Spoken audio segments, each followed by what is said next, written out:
तस्वीर, ऐसी कोई वीडियो अब तक मेरी नजरों से नहीं गुजरा है। आप देखिए एक बड़ी तादाद यहाँ पर नजर आई है। ये वही तबलीगी जमात है जिसको लेकर कोरोना के वक्त किस तरीके से गोदी मीडिया के जरिए उनको कोरोना वायरस फैलाने वाला बताया गया, उनके खिलाफ क्या क्या शो नहीं किया गया। हालांकि कोर्ट ने तबलीगी जमात को क्लीन चिट दिया, लेकिन आज तक किसी भी गोदी मीडिया के जरिए माफी सार्वजनिक तौर पर नहीं मांगा गया। एक दो चैनलों ने अपना जो है खाना पूर्ति करने की कोशिश की गई, लेकिन जिस तरीके से उनके खिलाफ नफरत घृणा फैलाने की कोशिश की गई, क्या उन लोगों ने उन लोगों के खिलाफ माफी मांगी?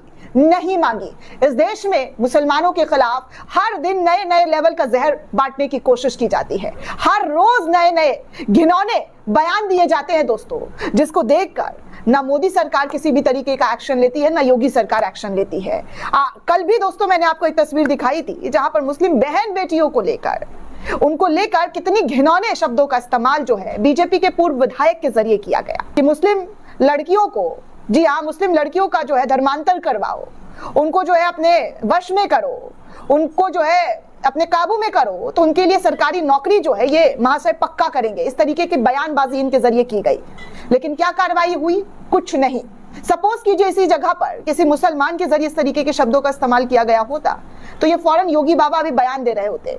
योगी आदित्यनाथ की तरफ से और बीजेपी के कई नेताओं के जरिए कहा जाता कि देखिए मुसलमान इस देश में किस तरीके से घृणा और नफरत फैलाने का काम कर रहा है, बुलडोजर की कार्रवाई की जाएगी, जेल की सलाखों के पीछे डाल दिया जाएगा। इनफैक्ट जेल के अंदर भी अब तक डाल दिया गया होता, लेकिन भाजपा शासित राज्यों में भाजपा के नेताओं के जरिए आए दिन घिनौने बयान दिए जाते हैं, उस पर कार्रवाई के नाम पर कुछ नहीं। खैर दोस्तों, आपको ये तस्वीर दिखाऊं जो इस वक्त खूब तेजी से वायरल हो रहा है और कहा जा रहा है कि मेवात में तबलीगी जमात के जलसे में तकरीबन 20 लाख लोगों ने हिस्सा लिया, पर किसी ने, हिंदू भाई लोग जो है इसको शेयर करते हुए खुद लिख रहे हैं कि किसी ने नफरती भाषण नहीं दिया, दूसरे धर्मों को का बेअदबी नहीं किया, दूसरे धर्मस्थलों के आगे नाचे गाए नहीं, झंडा जाकर नहीं लहरा दिया, या फिर अल्लाहू अकबर जाकर नहीं चिल्लाने लगे। जिस तरीके से मस्जिदों के आगे, मज़ारों के आगे आए दिन तथाकथित गैंगों के जरिए नफरती भाषण दिया जाता है, उनको इन लोगों के जरिए नहीं किया गया। ये लोग अपना आयोजन करते हुए नजर आए, दीन की बातें करते हुए नजर आए और फिर अपने अपने घरों को हो चले। आगे देखिए एक और यूजर हैं नरगिश बानो नाम की, उन्होंने भी इस तस्वीर को शेयर किया और लिखा कि मेवात में हुए तबलीगी जमात के जलसे में तकरीबन 20 लाख लोगों ने हिस्सा लिया। कल मौलाना साद साहब की दुआ के साथ ये जलसा जो है खत्म होगा। तबलीगी जमात दारुल उलूम देवबंद विचारधारा का हिस्सा है, वही दारुल उलूम जहां पर अभी अफगानिस्तान के विदेश मंत्री के जरिए, जी हाँ, अफगानिस्तान के विदेश मंत्री के जरिए वहां पर पहुंचकर तबलीगी जमात और वहां देवबंद के बारे में बड़ी बातें जो है की गई थी कि देखिए किस तरीके से जो है इस जगह से रूहानियत उनकी जुड़ी हुई है। ये सारी चीजें, जी हाँ, ये सारी चीजें जो है उनके जरिए कही गई थी। दोस्तों, तबलीगी जमात का एक बड़ा जलसा जो है कल हुआ और आज भी होगा। आज दुआ होने वाला है, 12 एकड़ में पंडाल लगाया गया। मौलाना साद जो है आज इस जगह पर शामिल होने वाले हैं, दुआ करने वाले हैं। तबलीगी जमात का जो आयोजन है मौलाना साद की दुआ से खत्म होने वाला है। कई एकड़ों पर जबरदस्त तरीके से पंडाल लगाया गया। हर तरीके से दोस्तों मुसलमान जो है यहाँ पर नजर आए। आप वीडियो में भी देख सकते हैं कि कितनी बड़ी तादाद जो है मुसलमानों की मेवात के अंदर दिखाई दी जा रही है। बड़े ही लोग जो है यहाँ पर इकट्ठा हुए। किसी भी तरीके का कोई भी हिंसात्मक घटना नजर नहीं आया, कोई तलवारबाजी, किसी भी जो कुकृत्य होती है वो दिखाई नहीं दिया।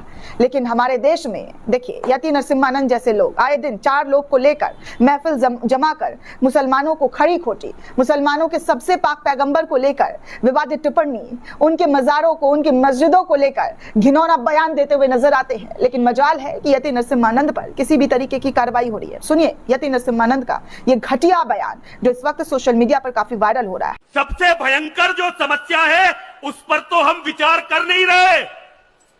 सबसे बड़ी समस्या है सुअरों की तरह बढ़ती हुई इनकी जनसंख्या।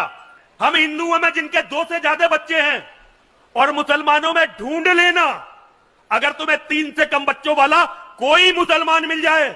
हाल फिलहाल की वीडियो है दोस्तों, कल परसों की, जहां पर एक यूजर ने शेयर किया और लिखा कि इस व्यक्ति को कैसी स्पेशल छूट मिली हुई है, ये मेरे समझ में नहीं आता है।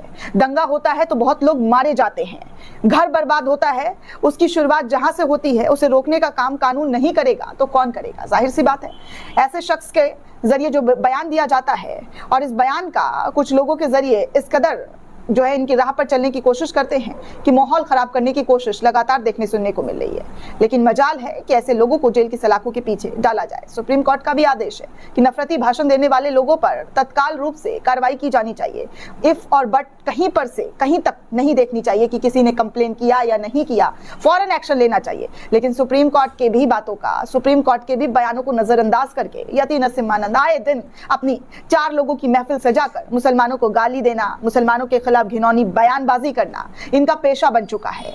योगी बाबा, क्या आपको ये तमाम चीजें नजर नहीं आती है? योगी बाबा इनके साथ मंच साझा करते हैं। मोदी जी के साथ, मोदी जी को लेकर, स्मृति ईरानी को लेकर इस शख्स के जरिए बहुत ही घटिया बयान दिया गया, लेकिन फिर भी कार्रवाई नहीं। क्यों? किस वजह से इनको छोड़ा गया है? फ्री हैंड इनको छोड़ा गया है। ये तो योगी बाबा और बीजेपी की सरकार ही बता सकती है। लेकिन दोस्तों, मुसलमानों के जरिए जो इतिहास रचा गया है, जो बड़ी तादाद में एक जगह पर इकट्ठा होकर उन तमाम लोगों को संदेश दे दिया गया है